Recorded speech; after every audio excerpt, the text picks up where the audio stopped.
Well, hello, this is Nitin Dahad with the E-Times, and I'm here in Mumbai, in India, with Samir Mehta, who's the CEO and co-founder of Boat Lifestyle, which is one of the leading consumer electronics brands in India. Hello, Samir. Hi Nathan. Pleasure to meet you, and thanks for having me on the show. Thank you. Samir, tell me a little bit about you started in 2015/16, and to date you've raised $173 million. You've got Qualcomm on board and various other key investors. Tell me a little bit about your journey. It's been an incredible journey. I think back in 2016 when we started, I think there were not a lot of brands in India which were focusing on India. And that's what we wanted to do. We wanted to make products which were suited to the Indian audience and to the Indian consumer. Also, what we wanted to do is make it a little more, a little more aesthetically, better than what was available. Because back in the day, there was only the black and the blue, headphones and other devices available. So we wanted to make it a little more aspirational, a little more funky, quirky for the new age audience. Back then, if you remember, Beats was doing really well in the States, and headphones were changing from a functional device to more a lifestyle device, and that's what we focused on. Ensure that the product was right for the Indian audience, was priced right, and actually looked really good and functioned really well. Now, your background, your co-founder, and yourself, I think one is from sort of audio Harman, and you're from gaming. But you came together sort of serendipitously, and then put together a team to get this chip. But I think there was some, the first product, but there were some challenges at the beginning because you couldn't get support from the chip manufacturers directly. So as general as it is, right? I mean, to get first party support on chip manufacturers is hard, because unless you have the volumes or a lot of credible engineering talent available, people will not support you.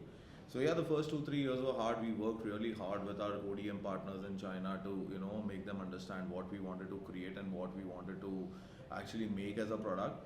And we found some really good, interesting partners who helped us in our initial phase. But from 2016 to 2019, we relied on our partners to do this for us.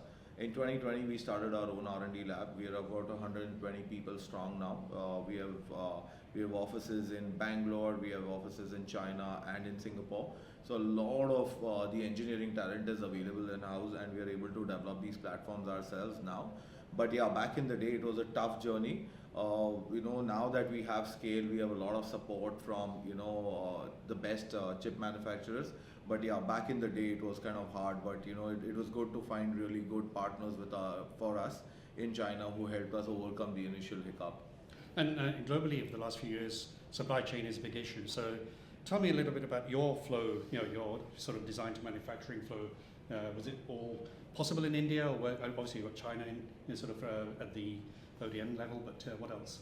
So initially, yes, we were making 100% in China, right? Because India is not known as a manufacturing country. At least back in the day, it wasn't known as a manufacturing country, right? Nobody wanted to do manufacturing and device manufacturing in India because the market wasn't big, and a lot of people didn't know, and the ecosystem didn't exist. But I think since the last 2-3 years, there's been enough push from the government. They made it very attractive for people to come and start manufacturing in India. So what we currently own is we can design our devices in India, but we still have to rely a little bit on China because they have the right skill set in terms of design for manufacturing capabilities. One of the things that we lack here in India, and that's something that we are investing in. We currently manufacture most of our devices now in India. About 70% of the manufacturing is done with our JV in India. Okay, that's very good. And how do you sort of differentiate yourself, or what are the challenges for India, and how do you differentiate yourself for the market, and how did you get to number 2? So yeah, number 2 globally, isn't it? Yeah, from what I've heard. Yeah. So that's on volume scales, not on value. I wish it was value, but yeah, on volumes, yes, we are the second largest in the world. I think Indian consumer, like I said, right, is a very demanding customer. They want the best in class products, but will be very, very value conscious.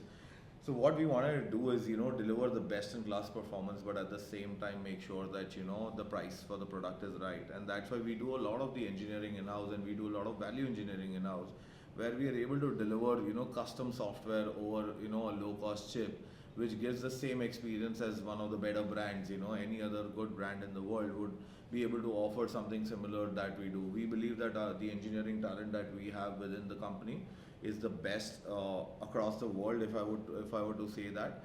And you know, we are confident of delivering really good devices to our customer, and you know, create a experience which is appreciated by the consumers. Right. Well, what's your ambition? What's the 12, 20 month, 4-month roadmap? So honestly, we're only selling in India. We would like to go not global, but at least test out some markets which behave very similar to India. So I think UAE is partially India, right? So we'll go there. LATAM is another place where we believe that the consumer is very, very similar to an Indian audience. So we want to go set up over there. Indonesia, Southeast Asia are the opportunities that we are looking at. And through this, you know, we want to become an Indian product company going global, right? And that's never happened, and that's our aspiration. And an IPO is on the cards as well? IPO, I think it's a part of the process. I think you know, it'll happen if you do the right work, and you know, if you do the right things for the business, it will happen. We filed once and we took it back because the market conditions weren't great, but we might hit the market back in 18 to 24 months. Well, Samir, thank you very much. Perfect. Thank you. Pleasure meeting you. Thank you.